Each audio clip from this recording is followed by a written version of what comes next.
चले बढ़ेंगे आगे। प्रदेश में आचार संहिता लागू होने के बाद भी मुख्य सचिव सरकार के प्रतिनिधि के तौर पर कार्य कर रही है। मुख्य सचिव को पद से हटाने की मांग को लेकर भाजपा का एक प्रतिनिधि मंडल मुख्य निर्वाचन अधिकारी से मिला और इस बार एक ज्ञापन भी उन्हें सौंपा गया। इसके अलावा राजस्थान में बढ़ते महिला और संगठित अपराध पर नवतेज टीवी ने भाजपा के प्रदेश प्रवक्ता लक्ष्मीकांत भारद्वाज से खास बातचीत की। आज बीजेपी का एक शिष्टमंडल चुनाव आयोग कुछ शिकायतें लेकर गया था और उस शिष्टमंडल में प्रदेश प्रवक्ता और युवा नेता लक्ष्मीकांत जी भी साथ में थे। लक्ष्मीकांत जी, क्या मामला था जिसकी शिकायत लेकर आप चुनाव आयोग गए थे? देखिए, राजस्थान में चीफ सेक्रेटरी हैं सरकार की द्वारा नियुक्त की हुई हैं, उनको एक्सटेंशन मिला हुआ है, यानी कि वो सरकार से उपकृत है और वो जो स्क्रीनिंग कमेटी है उसकी भी चेयरमैन है। तो चुनाव में सीधे सीधे तौर पर उनकी भूमिका है और क्योंकि वो सरकार से उपकृत हैं इसलिए उनसे किसी तरह की निष्पक्षता की उम्मीद नहीं हो सकती। इसलिए उनके हटे बिना राजस्थान में चुनाव निष्पक्ष हो नहीं सकता है। इसकी शिकायत हमने ये जो चुनाव आयुक्त है, मुख्य चुनाव आयुक्त, इनसे मिलकर उनको शिकायत की है कि अविलंब आज ही की आज इनको चुनाव के पूरे सिस्टम से और चीफ सेक्रेटरी के पद से हटाया जाए। लक्ष्मीकांत जी, लगातार ये देखा जा रहा है और बीजेपी भी इस मुद्दे को उठा रही है, ब्यूरोक्रेसी की तरफ से बार बार जो चुनावी आचार संहिता का है उसका उल्लंघन किया जा रहा है। तो अब आगे और आपके क्या कुछ कदम रहेंगे? देखिए, निष्पक्ष चुनाव हो, भारतीय जनता पार्टी इसके लिए प्रतिबद्ध है।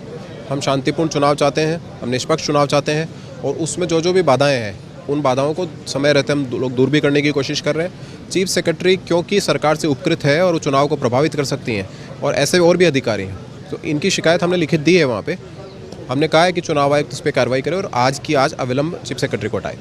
मुख्यमंत्री अशोक गहलोत ने एक बार फिर से 2 गारंटी दे दी है, जिसमें से सबसे बड़ी गारंटी प्रतिवर्ष महिलाओं को 10,000 रुपये दिए जाएंगे। इसे कैसे देखते हैं? झूठे हैं। जो गारंटियाँ पहले दे रखी हैं उनके लिए तो कोई बजटीय प्रावधान है नहीं, उनके लिए कोई पैसे की व्यवस्था है नहीं। झूठी गारंटियाँ दे के राजस्थान के लोगों को भ्रमित करने की कोशिश करते हैं और जब आचार संहिता लग चुकी है, आपका मैनिफेस्टो आया नहीं है, चुनावी सभा में आप झूठी बातें करते हैं जैसा पिछली बार ही करके गए थे, उससे राजस्थान की जनता पूरी तरह वाकिफ़ है। आपने पिछले चुनाव में वादा किया था कि एक किसान का 1-1 रुपये का ऋण माफ़ करेंगे, आपने नहीं किया। आपने बेरोजगारी भत्ते का वादा किया था, आपने नहीं किया। तो आपकी इन गारंटियों का कोई उठता नहीं है। अब राजस्थान की जनता आपको सब समझती है, कुछ इनसे बटने वाला है नहीं। प्रियंका वाड्रा का भी एक मामला था जिस बात को लेकर भी आप चुनाव आयोग गए थे। बिल्कुल, उन्होंने जो आदर्श चुनाव आचार संहिता है उसका उल्लंघन किया। चुनाव में वो प्रधानमंत्री जी के एक मंदिर में जो दान पेटी में जो दक्षिणा डाली गई थी उसके ऊपर टिप्पणी की, जबकि आप एक धार्मिक उसको कर नहीं सकते हैं, ईश्वर को चुनाव के बीच में ला नहीं सकते हैं। तो प्रियंका गांधी ने जो कोड ऑफ कंडक्ट है उसको उल्लंघन किया है और इसके लिए हम लोग चुनाव आयोग में पहले भी कहा था और आज भी कहा है। एक आखिरी सवाल यह कि राजस्थान में लगातार कानून व्यवस्था को लेकर कई सवाल बीजेपी उठा रही है। एक ताज़ा मामला आज भरतपुर के बयाना में हुआ है, जहां एक व्यक्ति को आपसी रंजिश थी, हालांकि ज़मीनी विवाद उसको कह सकते हैं, लेकिन ट्रैक्टर से रौंद कर कुचल कर मार डाला। देखिए, बहुत ही विभत्स घटना है, मैंने वो वीडियो देखा है। एक व्यक्ति को, अपराधियों का हौसला किस कदर बुलंद हो जाता है। अगर सरकार निकम्मी हो, कानून व्यवस्था चौपट हो, तो आप घेर कर एक व्यक्ति को 8 बार उसके ऊपर ट्रैक्टर चलाकर उसको कुचल रहे हो। राजस्थान में ऐसे दृश्य कभी देखे नहीं है। राजस्थान ने, इस निकम्मी सरकार ने जो हालात बनाए हैं यहाँ, उसके कारण आज ये संभव हो रहा है। ना केवल वहाँ पे बल्कि जयपुर में भी एक व्यक्ति को गाड़ी से कुचलने की भी कोशिश हुई है और अलवर में भी एक दलित महिला को पीटने की सरेआम घटना एक समुदाय विशेष के लोगों के द्वारा हुई है। अभी परसों रात को एक जयपुर में पीट कर एक व्यक्ति की हत्या हुई है। ऐसी कई सारी घटनाएं राजस्थान में प्रतिदिन देखने को मिल रही है, क्योंकि सरकार ने कानून व्यवस्था नाम की चीज़ यहाँ पर छोड़ी नहीं है। तो अब आगे आपकी सरकार बनती है। आज सुबह राज्यवर्धन सिंह जी भी बोल के गए थे कि ऐसे जो तमाम अपराधी हैं या अपराधी किस्म के जो लोग हैं वो 3 दिसंबर तक अगर वो राजस्थान छोड़ के जाना चाहते हैं तो चले जाएं, वरना उन्हें जाने नहीं दिया जाएगा। निश्चित रूप से भारतीय जनता पार्टी ने गवर्नेंस का मिसाल कायम की है। पड़ोसी राज्य आप उत्तर प्रदेश उठाकर देख लीजिए। एक ज़माना था जब वहाँ पर अपराध की क्या स्थिति थी। आज वहाँ पर अपराधी उत्तर प्रदेश छोड़कर भाग रहे हैं, नहीं तो एनकाउंटर हो रहा है। राजस्थान में भी जो जुल्म करने वाले लोग हैं, महिलाओं के ऊपर अत्याचार करने वाले लोग हैं, हमारे लोगों पर अत्याचार करने वाले लोग हैं, वो समय रहते राजस्थान छोड़ दें, क्योंकि 3 दिसंबर को उनको संरक्षण देने वाली सरकार का अंत होने वाला है और उनका अंत करने वाली सरकार का आगमन होने वाला है।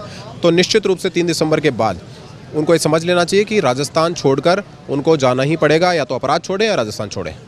तो ये थे हमारे साथ लक्ष्मीकांत जी। इनका साफ तौर पर कहना है तमाम मुद्दों पर इनके साथ में बात हुई है, भले ही फिर वो चुनाव आयोग में शिकायत देने वाला मामला हो, मुख्य सचिव उषा शर्मा के खिलाफ, या प्रियंका गांधी वाड्रा वाला मामला हो, जब उन्होंने प्रधानमंत्री नरेंद्र मोदी के लिए एक लिफाफे वाली बात कही थी कि लिफाफे में सिर्फ 21 रुपये डाले थे। धार्मिक बात एक उन्होंने छेड़ी थी उस खुले मन से, जो कि आचार संहिता का साफ तौर पर उल्लंघन है।